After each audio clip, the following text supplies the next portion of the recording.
couple of weeks ago, Andrew calls me. It's during the week. It's mid-afternoon. And I can tell immediately when he calls me that he doesn't have good news to share with me. And he's announcing that he's got a flat tire. I ask where he's at, but he says that he's at home. And so I said, I'll be there in just a minute. But he indicates that maybe we can just get some air in it and it's going to be okay. And that sounds kind of puzzling, but anyway, I gather my stuff and I go to the house. And it is flat as a flitter. I plug the air compressor in. I try to put some air in it, but a tire can get so flat that you can't get air in it. And so it becomes clear I've got to get the spare tire on it. And this particular car is a hatchback, and so because it's a hatchback, the tire is not like in the trunk area, it's like underneath the car.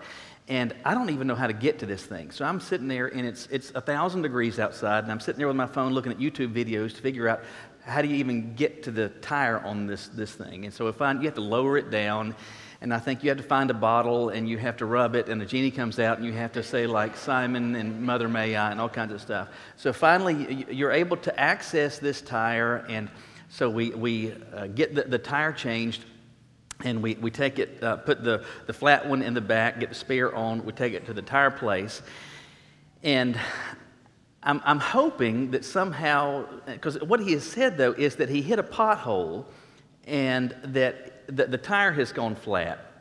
And he's telling me that he has already looked and that the state will reimburse for damage that is caused by potholes that exist in the road, and they will fix this. And I'm thinking, yeah, good luck with that.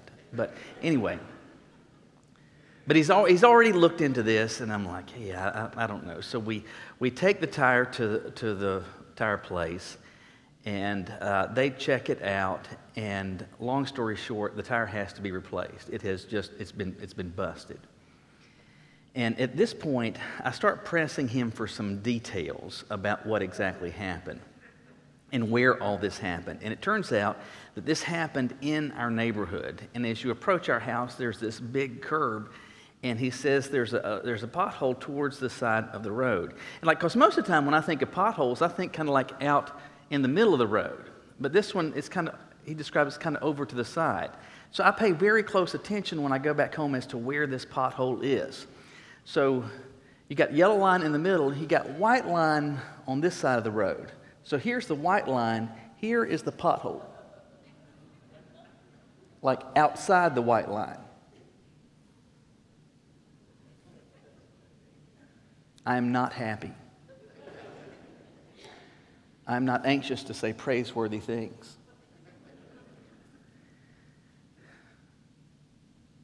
We've had to get a new tire. And if you hit a pothole hard enough to pop a tire, you also have to get it aligned because, to go straight, it's going to be, you got to steer to the right. I'm ticked about all of this. And Andrew's telling me about the DMV and pothole.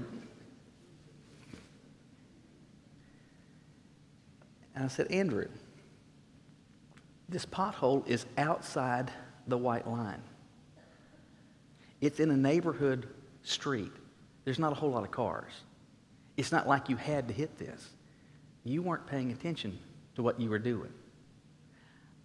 What were you focused on?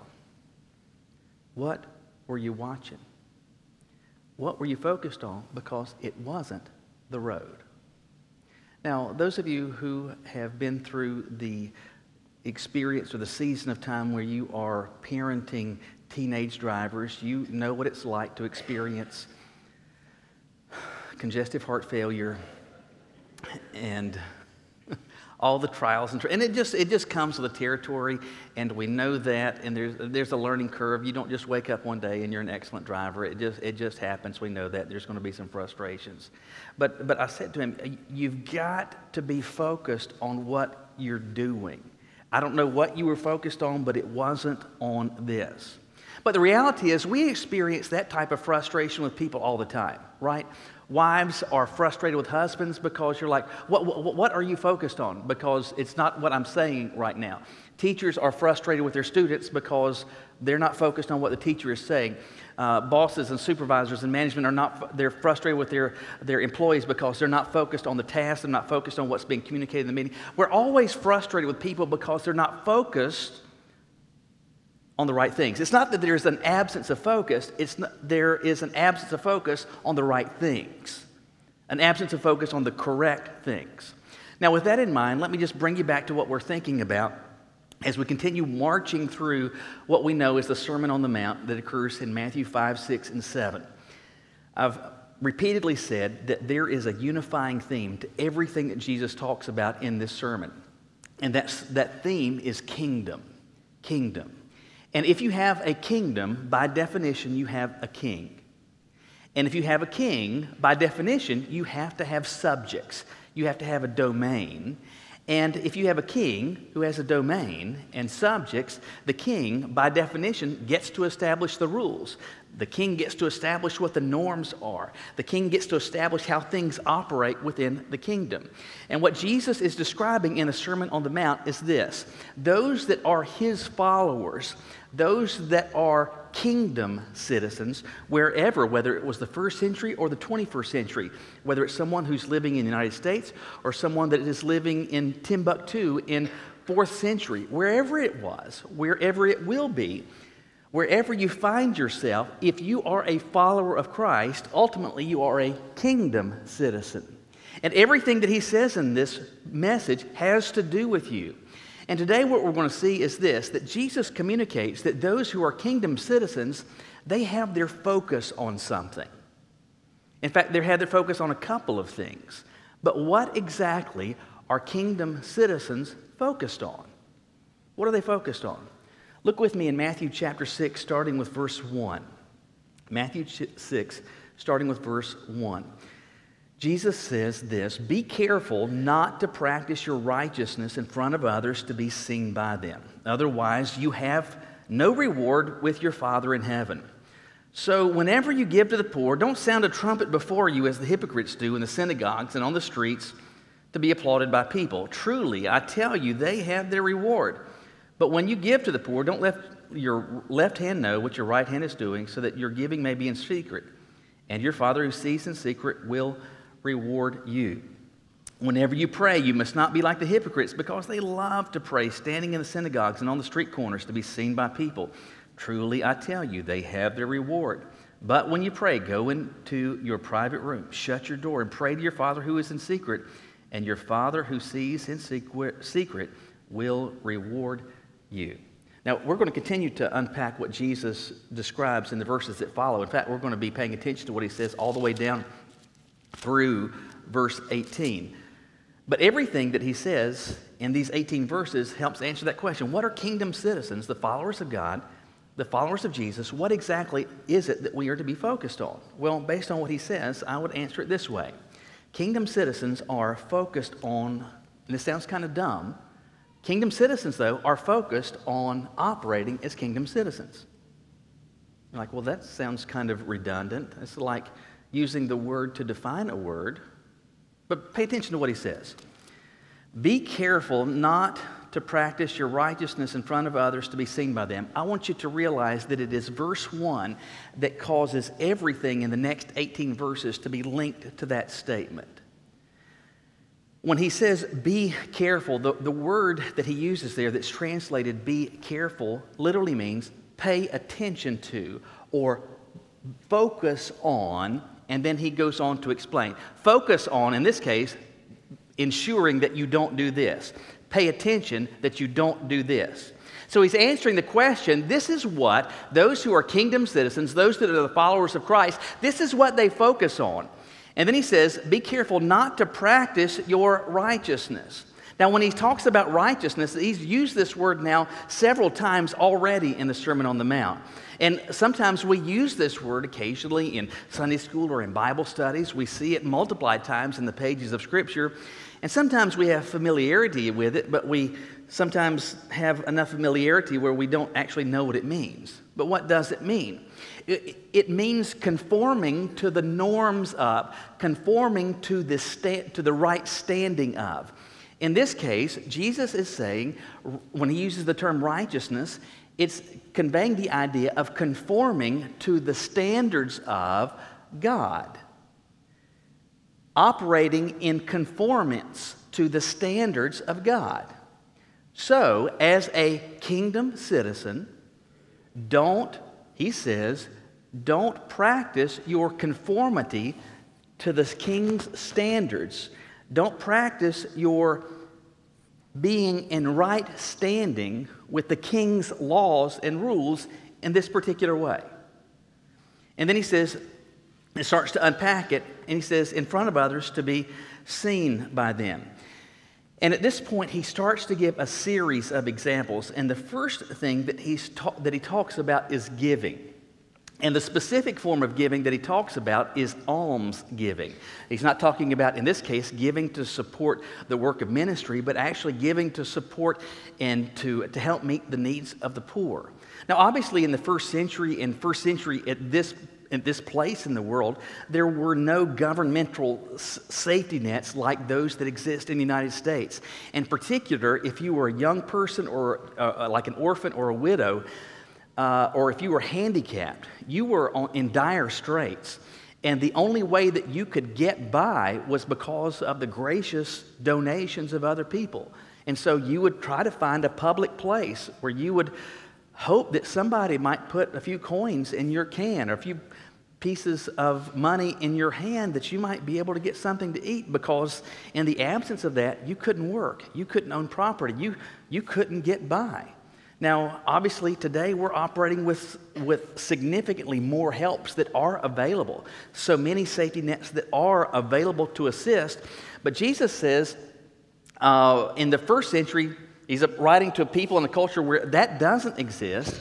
And he says, so when you give, he says, I don't want you to give in this particular way. And we're going to unpack that in just a moment.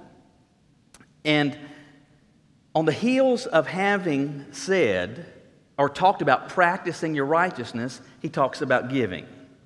And the next thing that he says in verse 5, whenever you pray, he says, I don't want you to be like the hypocrites. And Jesus is going to use the word hypocrites repeatedly in this message. He says, whenever you pray, you must not be like the hypocrites. And the word actually means actors or pretenders. So I don't want you, when you pray, Jesus says, to be like people who are acting out a part, who are assuming assuming a role, that are almost as if they're donning a costume and beginning to play the part of a particular person, a specifically religious person, because he says they love to find a prominent place out in public, find a place at the corner of the synagogues or the street corners. He says these folks have the rewards. In fact, he says, I don't want you to find a very public place. I want you to find a very private place. So he's just been talking about, in verse 1, practicing your righteousness. He talks about giving. On the heels of talking about practicing your righteousness, he talks about praying. And then he actually goes on to give a model prayer, what we often refer to as the Lord's Prayer, starting in verse 9. But then he continues in verse 16, and he says, whenever you fast, and he says, I don't want you to be gloomy like the hypocrites.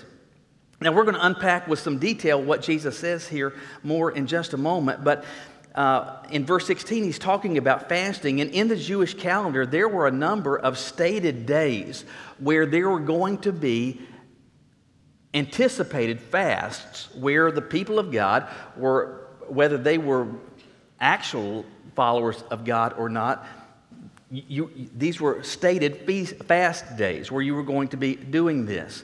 But beyond that, there have always been instances where the people of God may or would at various points would abstain from food for a season of time, a day or period of days, because there was some burden on their heart where they're seeking clarity from God, or because they just need to hear something from the Lord, and they are committing themselves for this season of time to withdrawing from food, and just the sheer experience of feeling hunger pains reminds them repeatedly throughout the day to be calling out to God. And so he says, when you do this, I don't want you to operate like the hypocrites do.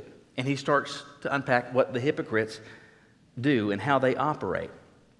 And so again, on the heels of describing this experience of practicing your righteousness, Jesus says, when you fast.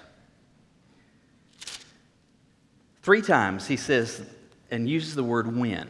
When you pray, when you give, when you fast. The use of the word when assumes something. You know what it assumes? It assumes that you do this. It assumes that this is part and parcel of what the people of God do. In short, it's communicating this, that the people who are kingdom citizens, those that are following Jesus, they just, because this commitment is real, because they are actually following him, because it's on the inside, and it is the case, it just produces kingdom behaviors. And these aren't the only ones, but these are key ones. It just produces these spiritual disciplines. Why? Because it's just in there. That's why I say that they are, kingdom citizens are focused on not trying to do something. They're just focused on being a kingdom citizen. I'm focusing on following Jesus. And as I follow Jesus, this stuff is going to happen. I don't have to say, you know what, I've got to make it a point to pray. Well, it's in there. And this desire, this intent, this purposeful act of prayer, it's in there. Because that's how kingdom citizens operate. That's what they focus on. As following Jesus, as following God as my king, this stuff just happens. Let me give you an example. There's a guy named Jake he teaches me and Andrew and Philip. He's in his late 20s. He's been our banjo, bass, mandolin, guitar. I don't know, he's taught the 3 of us now for several years. He's in his late 20s, and Jake is a cool guy, and he's really become a really, really good friend to us, and we love him. We go to see him on Monday nights, and he lives on the other side of Randleman. His family, they raise chickens and have these massive chicken houses, which I know chicken houses and bluegrass, you think, what are those 2 things doing together? Anyway, but he lives on the other side of Randleman, and Jake is country. He is not pretend country, he is country. Here's a good way you can tell. If you sneak an R into the word banjo, as in banjer, country. Anyway, a couple of years ago, we were going to look at a different mandolin for Andrew. And mandolins are not inexpensive. And we knew something about it, but Jake knew a lot about these. And so we had asked Jake to go with us to check this mandolin out. And so it's me and Caroline, Jake, and Andrew, and we're driving to this guy's house. We found this thing online. And again, Jake, he's real country. Like, not pretend country, I mean real country. And so Caroline asked this question as we're on the way there. She said, now, Jake, is there some like code word that we can use so that if you see something about this instrument where you think it's a bad idea, that you can use that word and we'll know we should pass on this? He said, I'm just going to say something ain't right here.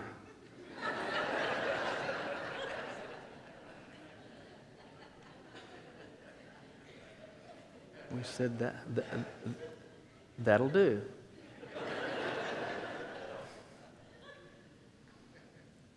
You can't put that on. That's in there. That's in there.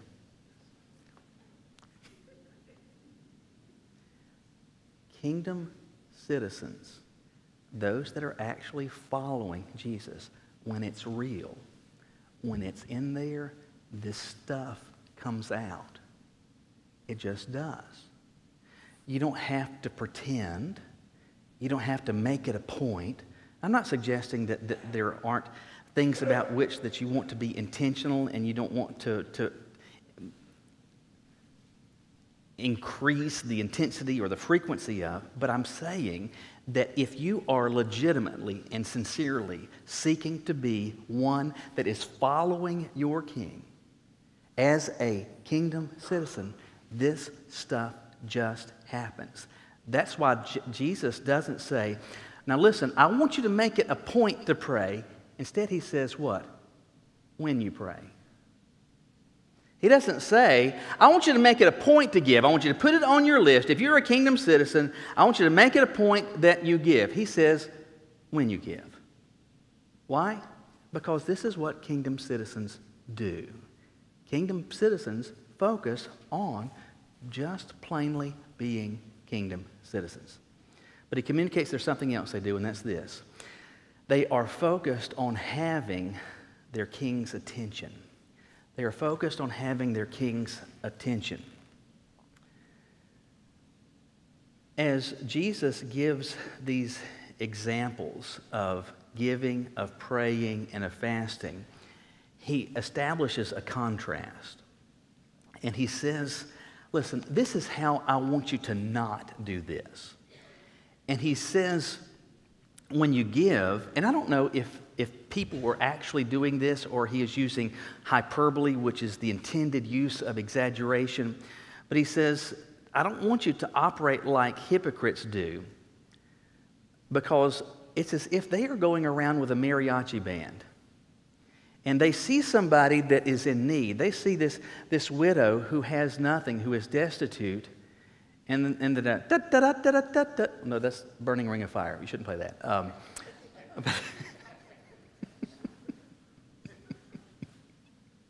Anyway, but this blast of trumpets and causing this great attention so that as you're placing your money in, everyone take notice. Michael is placing his money. He is placing his dollars. He is placing his quarters into the till of this woman. So everyone will take notice. Jesus says, I don't want you to do that. In fact, he says, don't do this to be applauded by people. He says, if you do this, because there are people who are doing this, he says, I tell you, they have their reward. What kind of reward do they get? Well, they get to be applauded by people. Because if your aim is for people to notice, you can have people notice. Now, I believe that, again, societal structures are a bit different today, and so the manner in which some of this applies for us as followers of Christ today, some of the application can be a bit different. To me personally, one of the ways that this convicts me or has bothered me over the years is in the life of the people of God, and specifically in the life of the church. It has always bothered me when there is giving, kingdom giving, where it gets people's names on stuff. I'll give you an example. At our church in Charlotte, we needed new choir chairs. They just had, there was a covered choir, so you couldn't actually see the chairs, but you could hear the chairs. That every time the choir stood, it sounded like you were boiling a witch. So it was like...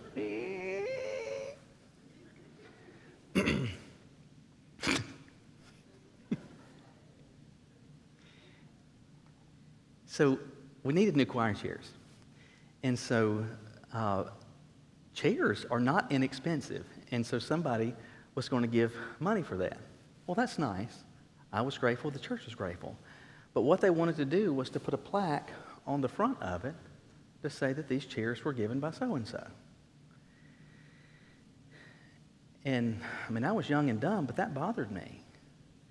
And I was like, I'm so sorry, but like, this money is it's either given to the Lord or it's not. And we don't put people's names on stuff because we're giving this to the Lord. We're not giving this to anybody else, and we're not putting people's names on it. Because kingdom giving is giving where I don't care that you see it. I'm not interested in your applause. I'm not interested in you having any idea that I did this. Kingdom citizens aren't interested in the applause of others. Jesus says, when you give, I want your giving to be in secret, and your Father who sees in secret will reward you. Kingdom giving is where you're interested in your Heavenly Father, your King, having your attention, that your King notices what's going on. With respect to prayer, that same thought continues. Jesus says, listen, you have seen this, and when he talked about this, almost certainly the audience that he was speaking to, they probably even knew names of people that had been operating this way, whether it was at the synagogue or it was at the corner of Wendover and Bridford or wherever it was. They knew people that they would find a very public place so that they could go and they would sound so spiritual. And they would try to find a place not at 3 o'clock in the morning, but at 3 o'clock in the afternoon, maybe 5 o'clock in the afternoon when there would be the most people around, maybe at the shift change, whatever it was. But they were going to try to find where the most people would be around, and they would start praying. They would do so very loudly, maybe with a British accent so that it sounds more proper. That's how God talks. Using very big words, lowering your voice at various times. It's kind of fun to talk this way. Should do that this afternoon. But they would do this, and Jesus says they're going to be doing this. And Jesus refers to their praying. He says it's like they're babbling. They're just going on and on and on and on, and operating with such pretense. It is as if they think, well, they're just going to keep going on and on and on. They're going to use big words and very religious-sounding words. And Jesus says they imagine they'll be heard for their many words. That somehow it's going to be impressive, their insane vocabulary. And Jesus says, don't be like them. Because these people, Jesus says, they have their reward. Why? Because these are people, their intention is to be seen and to be heard by those that are watching. That's why he says, don't find a public place. He says, find a private place. Don't go to the street corner, go to the closet. And he says that your Father who sees in secret will reward you. And then he gives this example, this model of what prayer can, could, and should look like. With respect to fasting, he says, listen, you've got people that are using this as an occasion to draw attention to themselves. And they come in and they look haggard. They'll smudge some dirt on their face. They'll get up with bad head, and they're not going to fix themselves, and they're going to leave, just look terrible. I mean, some of you look like you're fasting today, and I'm just messing. But they're going to come in just looking terrible and gaunt. And they're going to try to exacerbate that and to maximize that. And Jesus says they're acting, they're pretending, because what they're doing is they want somebody to say, are you okay? Uh-huh. Are you sick? Uh-uh.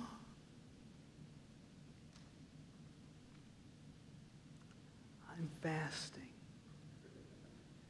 Oh, you're so spiritual. Oh, you're so godly. Just trying my best. Jesus says, listen, operating that way, those are people that have their reward. Because their sole intention, their sole gain is to draw the attention of others. And if you want to draw the attention of others, you can do that. But quit playing those games. He said, instead, I want you to operate the exact flip of that. I want you to look as healthy. I want you to look the best that you possibly can so that no one would ever think that you're actually fasting. They're going to think that you look better than you've ever looked before, so that no one would have any idea. Because as a kingdom citizen, your aim is not to draw their attention. Your aim is to have my attention. In our dining room, when you walk from the kitchen into the dining room, just to the left there is a wall. And on that wall hangs something that Caroline and I have experienced some regret over hanging, and it's a mirror. And we have a number of Hams in our family, and there are more than a few of them. And yes, you can guess which one. You probably can get most of them. Most of them are like this. But we were, just the other day, one of them was sitting in a chair, kind of facing the mirror, and technically they were talking to us. And as they were talking to us, we finally just ended the conversation because we said, listen, we're just going to end this because you're not interested in talking to us. All you're interested in doing is staring at yourself in that mirror.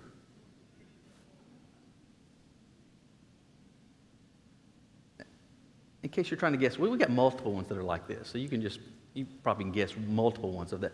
But I'm telling you, they love to look at themselves in that mirror. And like, it's just so frustrating. Like, quit looking yourself and talk to us. Talk to us. And they're just talking, looking at.